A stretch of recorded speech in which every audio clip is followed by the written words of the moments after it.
اس صبر کی نصیحت کر دینا، اس سے خیر کا مشورہ دے دینا۔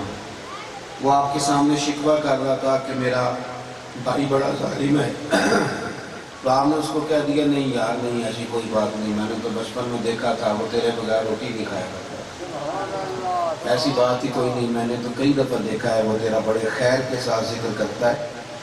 آپ کا اچھا مشورہ دینا، اچھی رائے دینا اس بندے کے دل کو تسلی دے دے گا۔ یہ ایک بہترین تعاون ہے۔ اولیاء اللہ صرف یہی کام نہیں کرتے کہ جو بندہ آیا اس نے کہا میرے گھر میں اولاد نہیں تو پیر صاحب نے دعا کر دی تو اولاد ہو گئی، یہ تو ایک ضمنی سی بات ہے۔ اصل تو شیخ کا کام یہ ہے کہ کسی شخص نے آ کے کہا جناب میں سارے حکیموں طبیبوں ڈاکٹروں سے ہو آیا ہوں، تو وہ تعاون کیا کرے، وہ اس کو سمجھائے کہ اگر سب جگہ ہونے کے باوجود بھی تیری دلی خواہش پوری نہیں ہوتی تو پھر شریعت تجھے کہتی ہے کہ تو رب کی رضا پہ راضی ہو جا۔ اس کا ذہن بنایا جائے، اسے بتایا جائے، اس کو ذہنی طور پر اس تکلیف سے نجات دینے کے لیے اس کو یہ نصیحت کی جائے کہ پھر رب جس حال میں تجھے رکھتا ہے تو اس حال میں راضی رہ۔ یہ صوفیاء کا ذمہ ہوتا ہے۔ ہمارے ہاں جو رواج بنایا جاتا ہے وہ یہ بنایا جاتا ہے کہ جناب وہ ہو پیر صاحب کے پاس گئے تو فلاں کام کہیں سے نہیں ہو رہا تھا، پیر صاحب کے پاس گئے تو ہو گیا، تو یہ کیا کمال ہوا، یہ کون سا کمال ہوا؟ کام تو کئی دفعہ احمد صاحب کے کہنے سے بھی ہو جاتا ہے، اس کو پیر مان لینا کیا ہے؟ وہ کمال ہے کہ فلانا طبیعت ٹھیک نہیں ہوتی تھی تو پیر صاحب کے پاس گئے تو آرام آ گیا، تو آرام تو ڈاکٹر صاحب سے بھی آ جاتا ہے۔ یہ تو ضمنی چیزیں ہیں، بزرگوں کی دعاؤں سے دم سے اللہ تعالیٰ فضل کرتا ہے، انکار نہیں، لیکن اصل کام ہے نہیں یہ والا صوفیاء۔ منہج اور معیار اور سٹیٹس صوفیاء کا یہ نہیں ہے۔ آپ میری بات کو سمجھ، ان کا معیار تو یہ ہے کہ وہ اللہ کے بندے، اقبال نے کیا کہا؟ اقبال کہنے لگے ہے وہی تیرے زمانے کا امام برحق جو تجھے حاضر و موجود سے بیزار کرے اور موت کی شکل میں دکھلا کے تجھے جلوہ دوست زندگی تیرے لیے اور بھی دشوار کرے۔ وہ تو تیرے لیے اور مشکلیں پیدا کر دے گا، اس لیے کہ تجھے کہے گا جلدی کر اللہ کی بارگاہ میں جا، وہاں دوست کا جلوہ ملے۔ تو ذہنی تربیت کرنا، فکری طور پہ لوگوں کو تسلی دینا، فقیری میں جینے کا طریقہ سکھانا، عشرت قدوں سے لوگوں کا ذہن موڑنا، تھوڑی روٹی پہ گزارے کا سبق دینا، یہ صوفیاء کا طریقہ ہے۔ یہ اللہ والوں کا سلیقہ ہے کہ وہ لوگوں کو، لیکن اب چونکہ ماحول بدل گیا ہے، حالات بدل گئے ہیں، اب تو بہت سارے مشائخ کے ٹھاٹ پاٹ دیکھ کے کئی دفعہ آزمائش میں بندہ آ جاتا ہے کہ یار کبھی اس طرح کا میرا بھی کچھ چکر چل جائے گا، تو بڑی بات ہے۔ عزیز بھائی، اللہ کے نیک بندے وہ تو قائل کرتے ہیں، ذہن سازی کرتے ہیں، یہ بہت بڑا تعاون ہے اگر کوئی بندہ یہ۔ اور اس کے بعد اگلی بات کی آتی ہے فکری تربیت کے ساتھ ساتھ کہ انسان کو جینے کا سلیقہ سکھا دیتے ہیں کہ لوگ اس کو تربیت دیتے ہیں، اس کو یہ شوق پیدا کرتے ہیں کہ تو نے ماں باپ کا بھی حق ادا کرنا ہے، تو نے اہل خانہ کا بھی حق ادا کرنا ہے، بہن بھائیوں کا بھی خیال رکھنا ہے، درگزر اپنی زندگی میں اپنا لینا، یہ سبق دیتے ہیں۔ یہ وہ والا تعاون ہوتا ہے جن سے انسان بڑی حد تک اپنے آپ کو ذہنی طور پر تیار کر لیتا ہے کہ میں نے ان سارے حقوق کو ادا کیا تو اللہ میرا مجھ سے راضی ہو گیا۔ تیسرا تعاون جو اولیاء اور صوفیاء کرتے ہیں وہ یہ کرتے ہیں کہ اس کو نا وہ تکبر کی دنیا سے کھینچ کے عاجزی کی دنیا میں لے آتے ہیں۔ جب تک انسان میں تھوڑی سی بھی کہیں کسی کونے خدرے میں انا باقی رہتی ہے نا، اس وقت تک بندہ تکلیف میں رہتا ہے۔ یعنی یہ بیماری ہے نا جی، میں آیا میرا پروٹوکول نہیں کیا، میں آیا کسی نے گاڑی نہیں کھولی، میں آیا کسی نے فلانا کام نہیں کیا، یہ سارے دھوکے ہیں۔ بندہ اس میں الجھ جاتا ہے تو خرابی کیا ہوتی ہے، پھر وہ ہر جگہ پروٹوکول ڈھونڈتا پھرتا ہے، پر وہ پھر اس چکر میں لگ میں نے کئی ایسے لوگ دیکھے ہیں اسٹیج پہ بیٹھنے کی عادت پڑ گئی ہے، انہیں پیچھے بیٹھ کے محفل سننی پڑے تو بیچارے بڑے پریشان ہوتے ہیں۔ کئی دفعہ نا گردن اونچی کر کر کے دکھاتے ہیں نقیبے محفل کو کہ میں آ گیا ہوں، تو میرا اعلان ہی نہیں کیتا دیتا، پریشان ہوتا۔ کیوں؟ کہ وہ جو طبیعت ہے نا، مزاج ہے، اس کے اندر اللہ کے بندے کی شان کیا ہے؟ وَعِبَادُ الرَّحْمَنِ الَّذِينَ يَمْشُونَ عَلَى الْأَرْضِ هَوْنًا، رحمان کے بندے زمین پر عاجزی سے چلتے ہیں۔ خواتین سے تو کہیں کہ وہ مثلا کسی ایسی جگہ بیٹھ جائیں جہاں معاملہ کرتے والا ہوگا، اللہ جزائے خیر دے۔ خواتین ذرا تھوڑی مہربانی کریں۔ میرے عزیز، دو ایک باتیں صرف عرض کرنی ہے، بات سمیٹنے لگا ہوں۔ بھائی، سب سے پہلے تو وہ یہ چیز آپ کے اندر سے ختم کرتے ہیں، آپ کو وہ نکال دیتے ہیں اس انا کی دلدل سے جو رشتوں میں، عقیدتوں میں، ادب میں، احترام میں رکاوٹ بنتی ہے، وہ اسے نکال دیتے ہیں۔ بندہ بڑا آسان ہو جاتا ہے، اس کی زندگی بڑی ہلکی پھلکی ہو جاتی ہے۔ یعنی آپ کا ذہن بن گیا نا میں ہیڈ ماسٹر ہوں، تو پھر بندہ گھر بھی ہیڈ ماسٹر ہی بنا رہتا ہے۔ وہ مطلب اس کا ذہن ہے نا میں پیر صاحب ہوں، اس کا دل کرتا ہے میں جاؤں تو بیگم میری بھی ہاتھ باندھ کے کھڑی ہو جائے، اماں بھی مجھے سلوٹ کرے، تو ٹھیک نہیں چیز ہے۔ جج کئی دفعہ گھر جا کے بھی کہتا ہے کوئی فیصلہ کرانا ہے تو کرا لو، یہ کمزوری ہے۔ آپ تقدس سمجھے رشتوں کا کہ کہیں آپ پیر ہیں تو کہیں آپ مرید بھی تو ہیں نا، اور کہیں آپ باپ ہیں تو کہیں آپ بیٹے بھی تو ہیں نا۔ اللہ تبارک و تعالیٰ نے آپ کو جو مناسب دیے ہیں ان سب کا آپ خیال کریں، ہر رشتے کے تقدس کو پہچانیں۔ یہ انا والا جھگڑا، لڑائیاں، فسادات، دنگا، مجھے پوچھا نہیں، مجھے بلایا نہیں، میرا خیال ہے جو کسی بھی آستانے سے وابستہ ہے، اگر وہ سسرال جا کے رٹا ڈالتا ہے نا کہ لو جی تسی نے عزت ہی نہیں دیتی، چائے کی ٹائم نہ دیتی، تو پھر کسی پیر کا مرید نہیں ہے۔ اس لیے کہ جو رٹے ڈالے وہ کہے کا فقیر ہے، وہ تو رٹے ڈال رہا ہے، اس نے تو سسر بیچارے کو سولی پہ لٹکایا ہوا ہے، اس کی تو ساس ادھار پکڑتی پھرتی ہے کہ آ گیا تو پتہ نہیں کیا مصیبت کھڑی کرے گا۔ تو یہ تو توڑ ڈالنا چیزوں کو، اور اس کا حضرت عبداللہ بن مبارک، یہ اس دور کے صوفیاء کی بات بتا رہا ہوں جنہوں نے بڑا قریب نبی کریم کے زمانے سے فیض پایا تھا۔ صوفیاء میں جو قرون اولیٰ کے لوگ ہیں، حضرت عبداللہ بن مبارک کا پڑوسی ایک یہودی تھا۔ میری باتوں کی سمجھ تو آ رہی ہے آپ کو؟ یہ بھی ایک تعاون ہے، یہ بھی خدمت خلق ہے جو اللہ کے بندے کا ذہن سازی کرنا۔ پڑوسی یہودی تھا، تو وہ کیا کرتا کہ وہ نا اپنا سارا گاند پر نالا لگا کے حضرت عبداللہ ابن مبارک کے گھر پھینک دیتا، ساری گندگی۔ شاپروں میں گلی میں لڑائی ہو رہی ہے تو آپ کون ہے؟ کہتے ہیں میں درویش کا مرید ہوں، یعنی گاڑی آگے لے جانے پہ لڑ پڑا ہے اور کہتا ہے میں طریقت کا ماننے والا ہوں۔ وہ کہاں سے پھول شروع ہوئے پیر صاحب کے، اور 6 کلومیٹر تک پھول ہی پھول، 20 گاڑیاں آگے، 100 گاڑی پیچھے، ادھر بندے ادھر بندے۔ یہ کیا کہتے ہیں؟ فقیر آ رہا ہے۔ یہ کون سا فقر کا طریقہ رہ گیا ہے؟ فقیر تو ان چیزوں سے بڑا دور ہوتا ہے۔ پیر اور وزیر میں فرق ہوتا ہے، اس فرق کو سمجھ لو۔ یہ کوئی منصب ہے شیخ کا؟ عزیز دوست، حضرت عبداللہ ابن مبارک اتنے بڑے آدمی کے، محدثین کے بھی استاد اور صوفیاء کے بھی استاد، کچرا پھینک جاتا ہے آنے والا، اور سارا گھر آپ کا آلودہ ہو جاتا ہے، ہر روز پھینکتا ہے، ہر روز پھینکتا ہے۔ آپ نا لڑائی کر کے کسی بندے سے جیت نہیں سکتے۔ میری بات پہ توجہ ہے؟ موبائل سے زیادہ اگر کبھی آپ مجھے دیکھیں نا تو فائدہ زیادہ ہو۔ آپ لڑائی کر کے جیت نہیں سکتے۔ کسی نے ایک بات کی تو آپ کو 3 کرنی پڑیں گی، پھر وہ 6 کر دے گا، تو پھر اب وہ 6 کرے گا تو آپ کو 9 کرنی پڑیں گی، تو لسی پہ لڑائی، جتنا مرضی پانی ڈال لو، جتنی مرضی بڑھ جائے گی۔ سمجھ آ رہی ہے بات کی؟ لیکن لڑائی بہترین کون لڑتا ہے؟ اس نے ایک بات کی آپ چپ کر دیں، پھر 2 اور کرے گا آپ چپ کر دیں، تو 4 اور کرے گا چپ کر دیں، 6 کرنے کے بعد پتہ کیا کہے گا؟ کہے گا تو میں نے پاگل سمجھنا ہے۔ اب وہ بولتا ہی نہیں۔ اس کا مطلب ہے لڑائی کر کے سامنے والے کو پاگل نہیں کیا جا سکتا، چپ رہ کے پاگل بھی کیا جا سکتا ہے۔ اور حضور کا فرمان موجود ہے جو چپ رہا وہ بچ گیا۔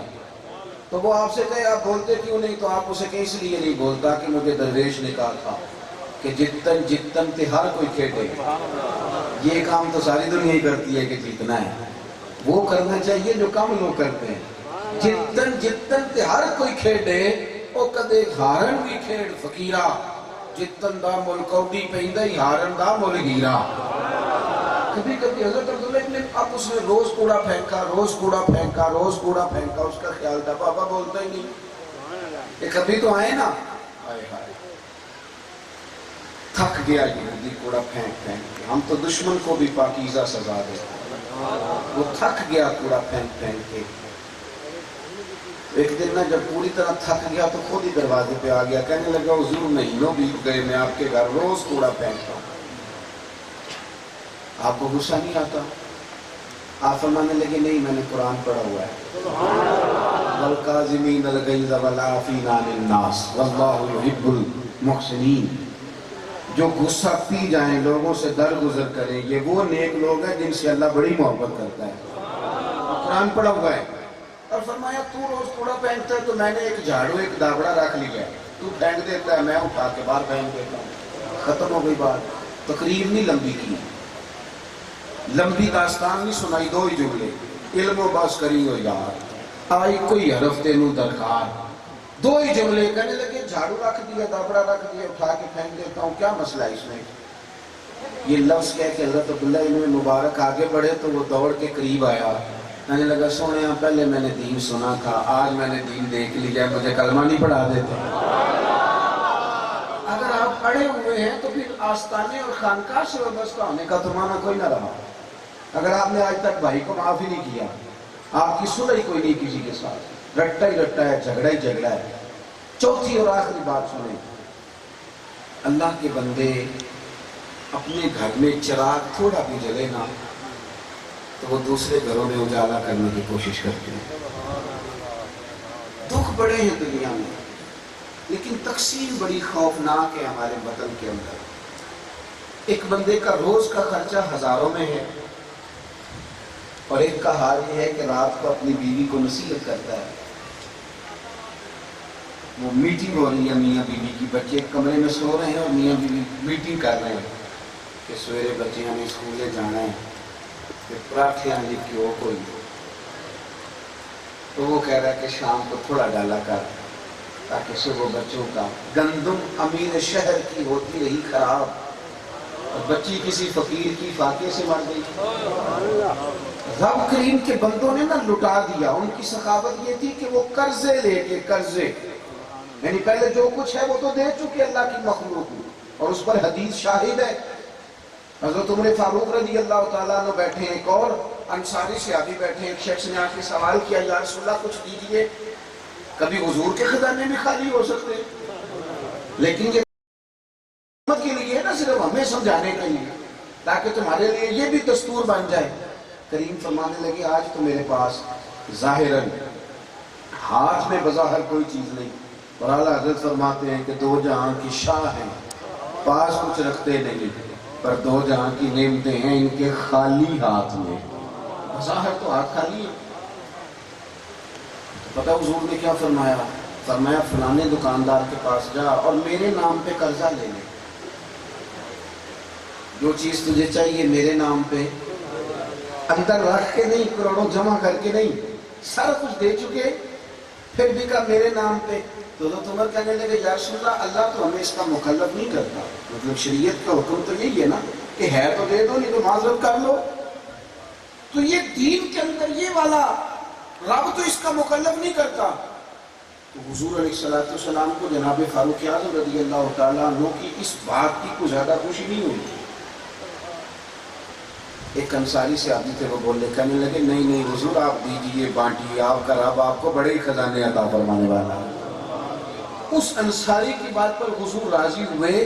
سبق ہمیں کیا دیا کہ اگر کوئی ایسا مجبور آ جائے کہ جس کی مجبوری اس حال کی ہو تو پھر یہ نہ ہو کہ تم کہو کہ میں تو عشرت قدے میں بیٹھا ہوں مجھے کیا لگے.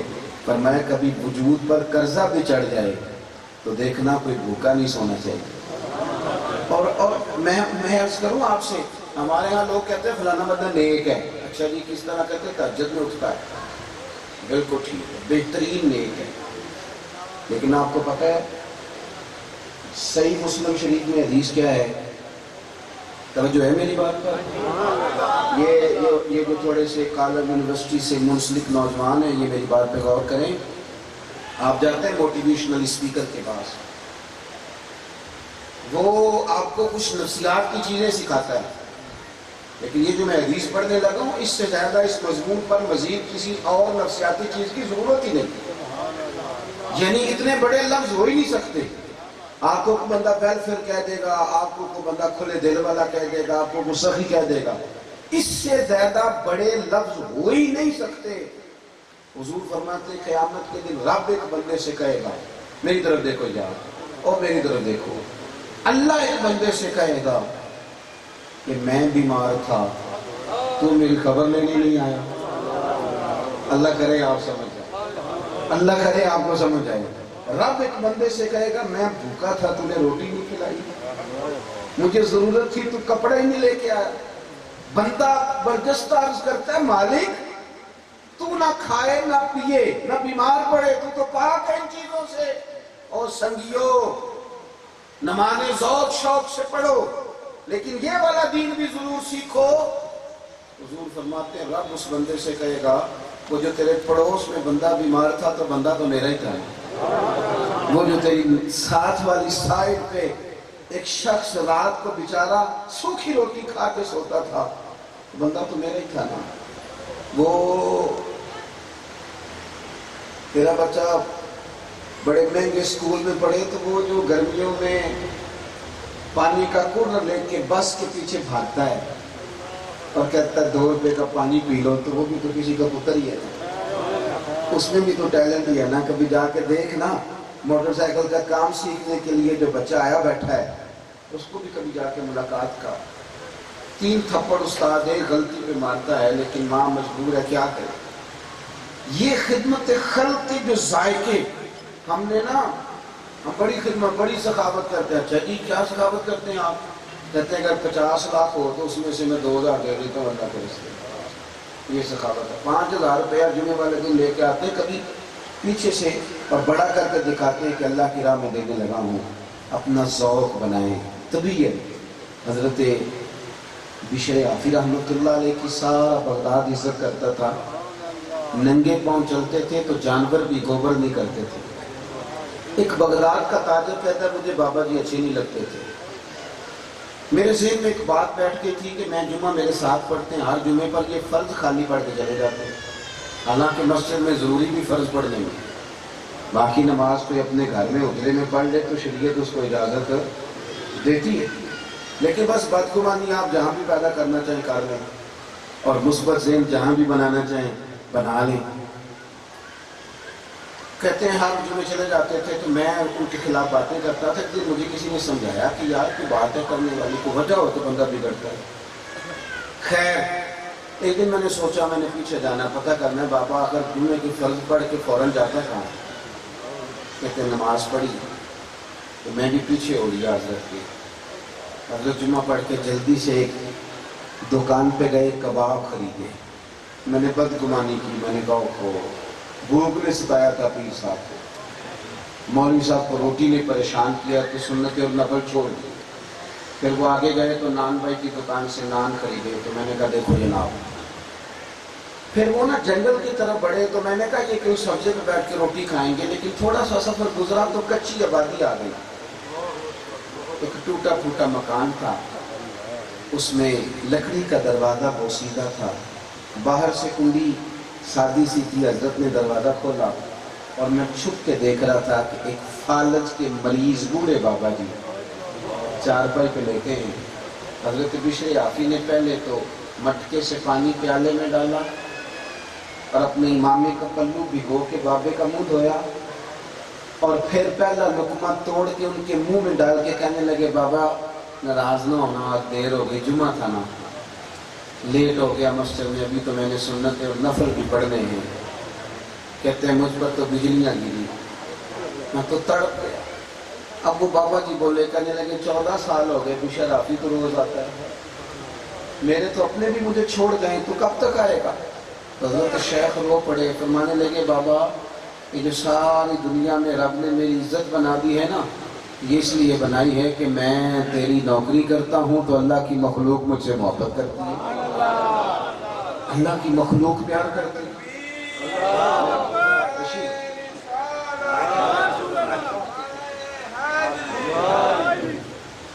عزیز بھائی یہ اللہ کی مخلوق. وہ شخص کہتا ہے جب حضرت باہر نکلے تو میں نے نظر اٹھائی تو میں نے کہا بابا جس کو میں آپ کی کمزوری سمجھتا تھا وہ تو خوبی نکل آئی ہے. کچھ تو مجبوریاں رہی ہوں گی, یوں ہی کوئی بے وفا نہیں ہوتا, یہ تو آپ کی خوبی نکل آئی ہے. تو حضرت بشر عافی رحمۃ اللہ علیہ فرمانے لگے بس میں نے ڈیوٹی جانی ہے. ذہن بنایا کہ رب کے بندوں کی خدمت کرو تو اللہ مخلوق کے دلوں میں محبت پیدا فرما دیتا ہے. ضروری نہیں کہ ہزاروں روپے سے کسی کی خدمت ہو سکتی ہے. آپ جہاں تک ہو سکے مخلوق کے خدا کے لیے اپنے دل کو نرم کر لیں. اللہ کی بارگاہ میں دعا کرتا ہوں اللہ اس آستانے کو آباد فرمائے اور ہمیں اپنے بزرگوں کا فیضان نصیب فرمائے. آخر دعوانا ان الحمد للہ.